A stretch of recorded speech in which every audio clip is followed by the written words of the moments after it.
Bu görmüş olduğunuz yer Antalya'nın doğal olarak en güzel yerlerinden birisi olan Bey Dağları ve Antalya Konyaaltı'na bağlı e, önemli tatil beldelerinden birisi olan ve yazın serin yerlerde kalmak isteyen kişilerin özellikle villalar, güzel evler yaptıkları Geyikbayırı ve Çağlarsu köylerinden geçiyoruz.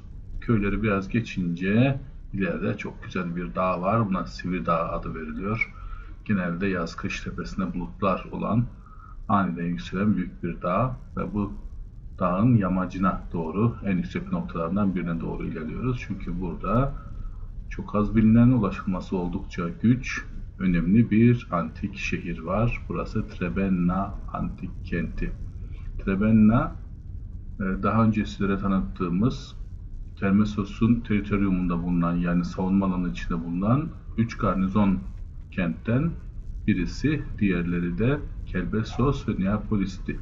Ancak onlar küçük birer antik yerleşim ve garnizonken Trebenna büyümüş, zenginleşmiş ve bir antik kent adıyla anılmayı neredeyse hak etmiş olan bir yer. Evet, Trebenna ormanlar içinde oldukça yüksek bir noktada bulunuyor. Önemli bir kazı çalışması yapılmamış, araştırmalar yapılmış ve burada bulunan bazı bulgular Antalya Müzesi'nde sergileniyor.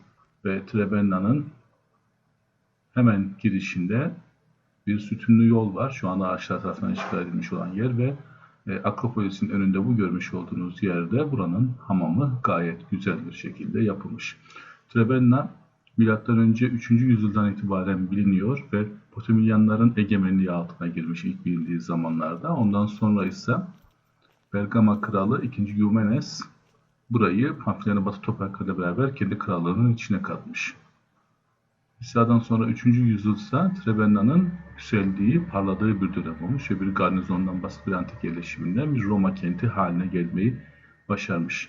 13 yaşında Roma tahtına geçen ve 242 yılında Asya seyahatine çıkan İmparator 3. Gordianus Trebenna'ya birçok Roma ve Likya kenti gibi para basma, sikke basma özgürlüğü vermiş. Yani burası bir nevi ticari özgürlüğünü elde etmiş.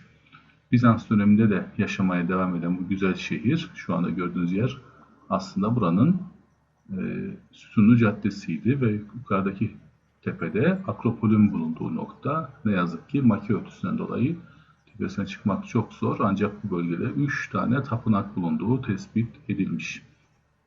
Bölge ancak patikalar aracılığıyla yürünebiliyor ve Akropol'ün çevresi Bizans döneminde surlarla çevrilerek bir kale haline getirilmiş. Bu surların bazı burçları hala ayakta.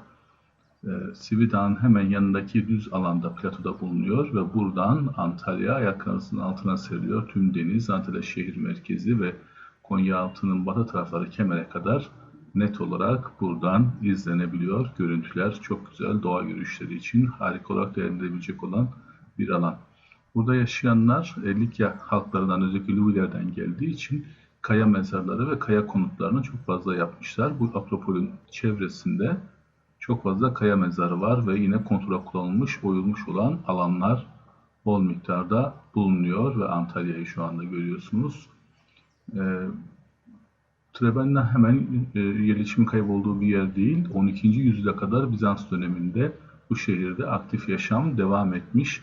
Türklerin bölgeye gelmesi ve Selçukluların burayı ele geçirmesiyle buranın yerli halkı bu bölgeyi terk etmiş. Kimse de ondan sonra yerleşmediği için doğanın da etkisiyle günümüzdeki haline gelmiş.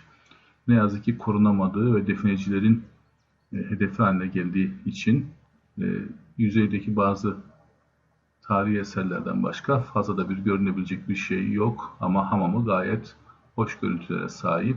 Görmüş olduğunuz alanda işte Likya evlerinin, Likya odalarını görüyorsunuz.